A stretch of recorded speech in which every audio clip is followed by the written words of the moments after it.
What is up guys, Alex from Lakey Wargames here, and welcome to today's video where I'm very excited to be covering the brand new Nighthaunt faction terrain, the Nexus of Greif. Now this kit just dropped this last weekend just gone alongside all of the brand new Soulblight Gravelords releases, but the faction terrain is actually reversible. It has two different builds, one for Soulblight and one for Nighthaunt.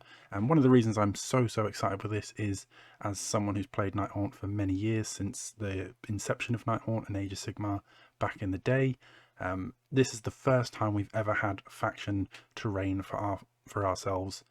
And it's going to be very exciting to be able to play into that space. Now, we were sort of guessing and maybe seeing on the horizon that we were going to get faction terrain when the Battle Tome dropped, but obviously now that we have this kit that's built in with the Soulblight ones, Games Workshop have been very kind to release the rules for us Nighthaunt players in a 2-page PDF that's free to download on Warhammer Community. I'll link it in the description below so you can download it and look at it yourself, but I will be bringing it up on the screen for us to sort of read through, look through and break down today. But if you want to pick this up for yourself, be able to download it, print it off, use it in your armies, because these rules are usable right now alongside your Nighthaunt faction pack. No waiting for the Battle Tome to come out. So that is very exciting on its own. The fact that we've got brand new element of space to play in with our armies, and that we don't even have to wait for it. We can use this right this second. So let's get on into it and see what this Nexus of Greif is going to be bringing to our Nighthaunt armies on the tabletop.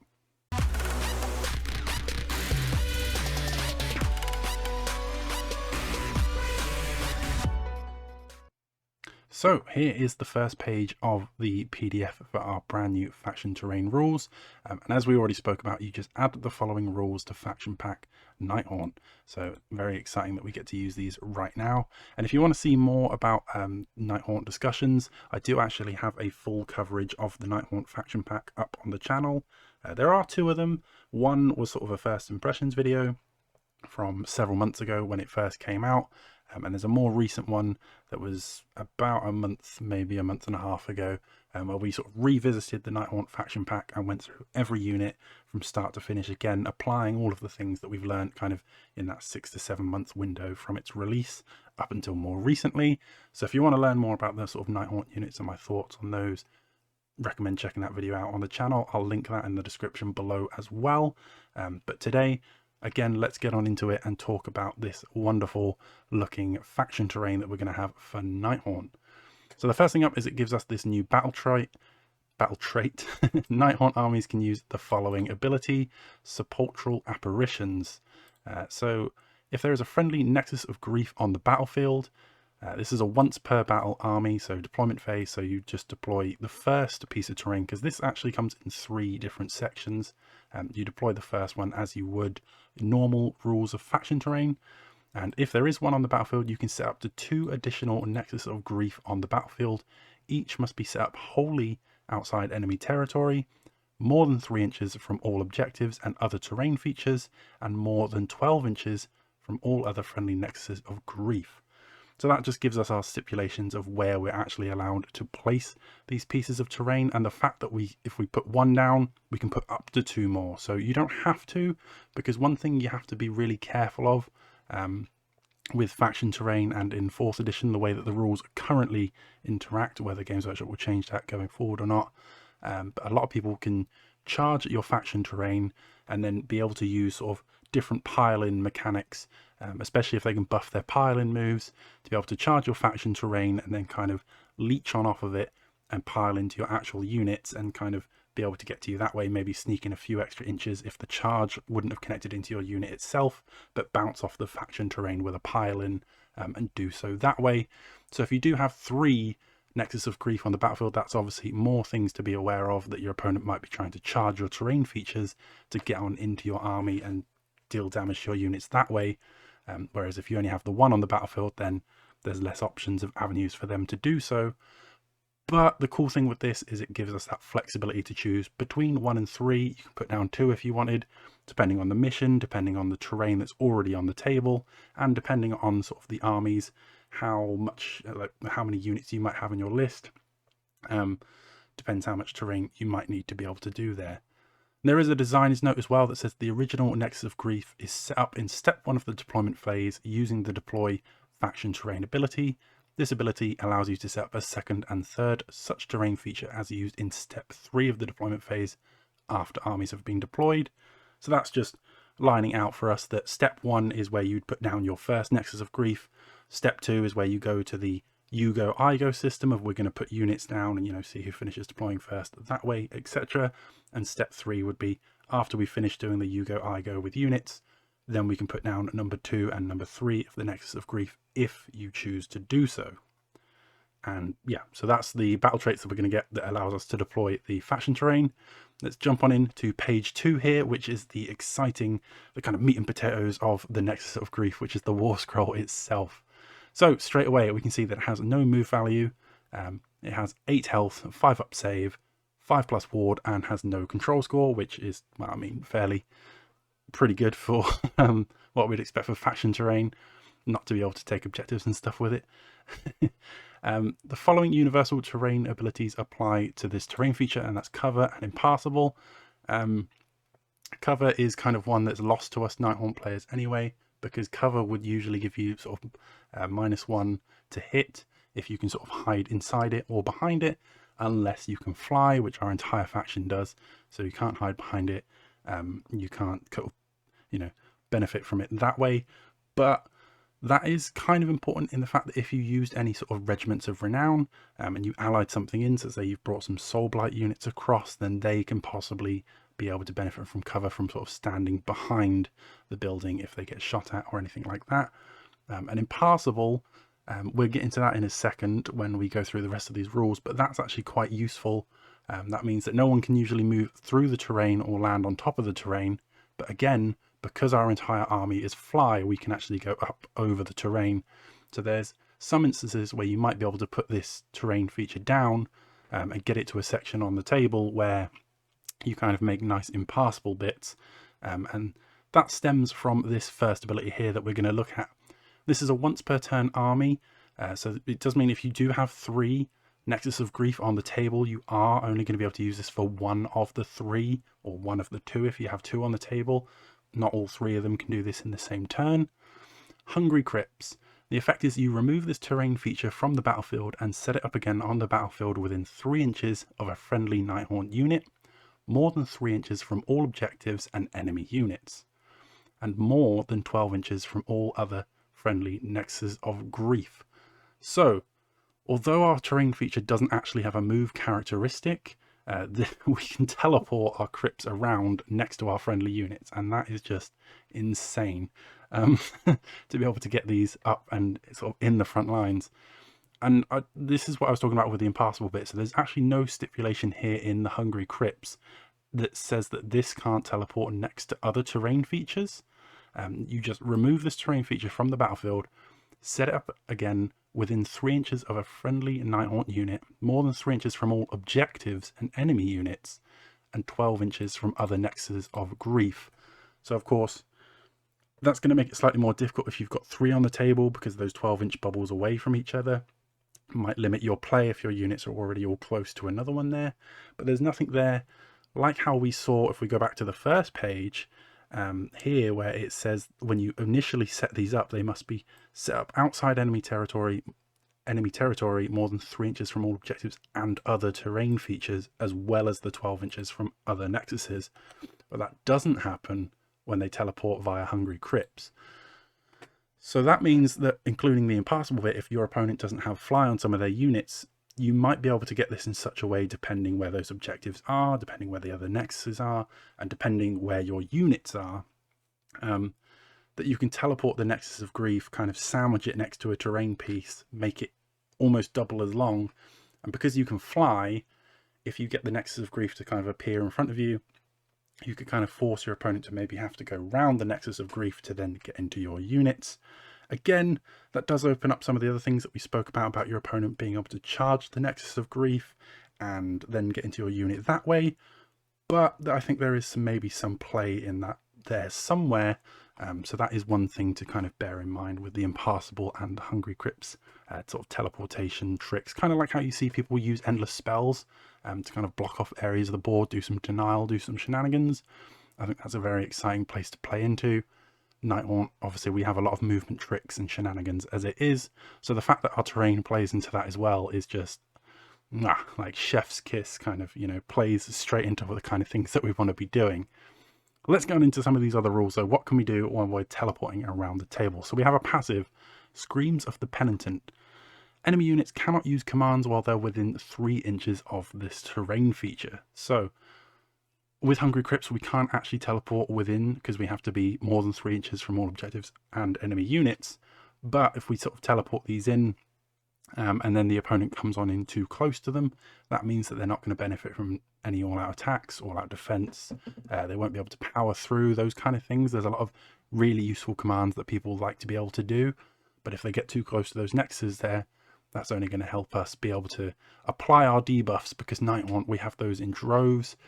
Whether you're charging in, using your Auras of Dread, to inflict like -1 save on the enemy, anything like that, then this is just another way to shut off commands. We have quite a few units as well that like to be able to turn off commands, so this is just a sort of another area of the board of denial, and again helping control the enemy that way, and I think that's fantastic. We also have this ability here, which is the most exciting one, and this is the one it just sells the terrain for me. This awful refashioning, and what happens is you pick a friendly Nexus of Greif. Once again, this is a once per turn army ability at the end of the turn. So much like here with the teleporting with Hungry Crypts, when you use awful refashioning, you're only going to be able to pick one of the 3 crypts, or depending how many you have left on the table, you'll only be able to pick one of them to use this ability per turn. What happens is you declare to pick a friendly Nexus of Greif and then pick up to 3 friendly Nighthaunt units wholly within 12 inches of it to be the targets. You cannot pick the same unit to be the target of this ability more than once per phase. The effect is, for each target, if the target is damaged, heal D3. If the target is not damaged, return a number of slain models to it with a combined health characteristic of up to D3.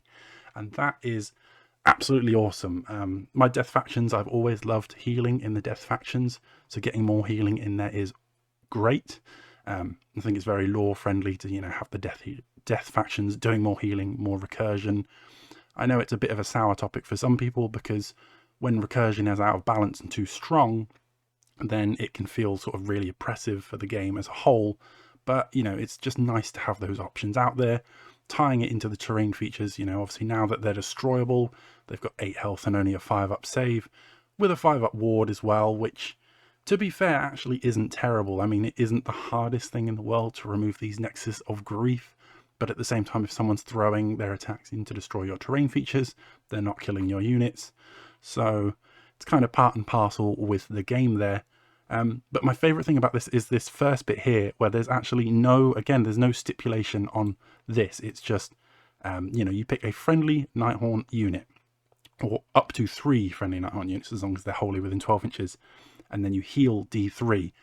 And this is one of the complaints that I've had with the Nighthaunt faction pack in general, is there's not much healing outside of the Terminexus, which has its own problems. Again, things that it can't move. It was behind a dice roll, so you have to roll the dice, and on a 2-up you can only get the heal. But there was nothing to heal heroes, and there was nothing to heal like the Black Coach, those kind of things. This here will be able to do that. You can heal anything from Nagash, because he's a friendly Nighthaunt unit, to restoring chain rasps, and that's the kind of flexibility that I think we've been missing from our heals, and that's going to be absolutely awesome. So not only are you going to be healing heroes, healing Black Coaches, and helping keep those running, but you can also return slain models, so those 1 wound models, and even multi-wound models like a Hex Wraith and things that are 3 wounds. As long as you roll the 3 on your D3, you'll be able to affect those as well, and I think that's absolutely awesome. And the fact that this happens at the end of the turn, and the teleport is in the movement phase, so you're going to teleport next to your units, and as long as the Nexus of Greif doesn't get destroyed by anything in combat, then at the end of the turn you'll be able to get these heals off. So you can really get on in and kind of help apply more pressure to the enemy by basically beelining your terrain into their front line, and having yet another support piece, which is something that Nighthaunt absolutely loves. again, we've got so many sort of buffs and debuffs that we love to throw out on apply. The fact that this terrain feature not only stops commands, but also heals our own units is only just sort of swelling those different kind of buffs and things that we're going to be able to apply to the army. And again, Hungry Crypts with the impassable terrain, you know, having no stipulation there that it has to be away from other terrain features, only away from each other, is very interesting. So I think there's going to be a lot of things where maybe we can use these buildings to kind of make ourselves like little kind of bypasses and things and ways to kind of get into the enemy and kind of shut those avenues off. And I think it's going to be really, really interesting playing around with these and kind of getting used to it. Again, faction terrain for Nighthaunt is not something that we've been very familiar with, and then let alone having teleporting terrain at the same time. So it's going to be a fine balance of trying to make sure we can get these buffs into range, but then also not shoot ourselves in the foot by getting the sort of the Nexus in the wrong place at the wrong time, and it kind of becoming our own worst enemies in that sense. But you know, faction terrain and healing is only going to be great. And again, the fact that this can support anything, so it teleports to anything that's friendly Nighthaunt, and it can heal or restore units that are just friendly Nighthaunt. So again, this isn't tied to anything that's like infantry only or anything like that. This is going to be able to help our entire faction, kind of faction pack wide, and that is just absolutely great. And I really, really like these rules, and I'm going to be very excited to try these out. But what do you guys think? Do you think that, you know, the teleporting with the impassable is going to be any good? Are you thinking of running these alongside sort of any units at all? Obviously, this awful refashioning is going to be able to be using this alongside everything else. So we already have Spectral Law, which is our spell in our faction pack, which heals D6 or returns D6 slain models with a combined health characteristic to the D6 that you roll. So you'll be able to get that sort of D6 return, a D3 return from the awful refashioning. If you're running Lady Olinda, she has her once per game ability to then return sort of more models to a unit. If you're using anything like Rally or that as well, there's lots of ways to stack lots of healing, especially onto like one wound units like that. Something like Grimghast Reapers, Bladegeist Revenants, those units that you usually want to sort of reinforce up to a unit of 20, throw them straight down the enemy front line and just sort of do that kind of, you know, go all in, all guns blazing kind of thing. And now the fact that you're going to be able to bring terrain with it to support them, not only healing your own units, but then kind of goading the enemy to get closer because they're going to want to shut this terrain down while having to deal with your units. And if they do so to get in combat with your terrain pieces, with your units nearby, they're not going to get any commands, which then makes it, you know, helps us fight the good fight for our Nighthaunt there. And the fact that we can have up to 3 of these makes it really interesting. So you can kind of hide one in the back, supporting those different units. We're going to have another couple, so you can kind of play fast and loose with these terrain pieces as well. Like you can teleport them up. Again, as long as you're staying outside of 3 inches from the enemy, and 3 inches away from the objectives, which means you're not going to be able to park right on top of things. But at the same time, you only have to be wholly within 12 inches to support the units, and it teleports within 3 inches of the unit before it kind of goes off and moves. So that's actually quite flexible in the movement for this. Obviously, the outside of 12 inches from the other nexuses is the biggest factor. So you're going to have to think about that when you're putting them down initially. But other than that, that's really quite flexible. And if you put down 3 and 2 of them get killed, then that last piece of terrain, the last nexus standing, is going to have the ultimate kind of flexibility, because now it no longer has to worry about the 12 inches. It's just 3 inches, but still supports other units within 12 inches of its own bubble. So again, that's really, really good. It's like a 15-inch, basically, kind of pseudo outreach to be able to support things, which is really, really nice. It is a wholly within 12 inches, though, of the healing there, which, you know, isn't a terrible bubble by any standards. But, you know, the actual movement one is just within 3, so you only have to tag like a single thing. Obviously, trying to get 20 Reapers, teleport within the whole unit of 20 would be a bit crazy to try and do. But yeah, I'm really, really excited to get these on the table. Let me know what you think in the comments down below. Are you planning on picking up the Nexus of Greif? Because of course, faction terrain is optional. You don't always have to deploy it if you don't want to. And we've seen quite a lot in 4th edition of people that choose not to put their faction terrain down because their buffs maybe aren't as positive or, you know, kind of as helpful to the faction, so it's not worth risking having your opponents sort of charge in and then pile off of your terrain. But I think that these are going to be worth bringing for a lot of the games. More often than not, I think you're going to at least want one Nexus on the table, if not two. I think two is going to be quite good. You know, you can put one at the back to start with, and maybe put one sort of diagonally forward. Maybe you have one kind of towards each flank, and then with the teleport here with Hungry Crypt, because this is just in your movement phase, it's not at the start of the movement phase, so we're going to be able to move on up, teleport within 3 inches of our own units. If you're using something like Hex Race or a Black Coach, you know, something that's got that really extended movement, then you teleport your Nexus up. You can have one towards the back of your army, being a more defensive healing support if you need it back there, and then you can have one more advanced in the field to be kind of like a nice extra frontline support. So I think you're definitely going to see probably at least 2 Nexuses is the kind of number that I'm thinking. 3 obviously would be nice, but then with the teleporting and stuff, you don't want to be kind of stepping on your own feet. So I think 2 is going to be a nice magic number again, and if you lose one, then you've still got another one. But yeah, overall, very excited to be using these. There's more Nighthaunt goodness with the whole Scourge of Iran thing that's going on with the new General's Handbook that's about to come out, and I'm going to cover that in a separate video. And yeah, so that was it for today, the Nexus of Greif. Let me know what you think down below, and thank you very much for watching. Stay safe, happy wargaming.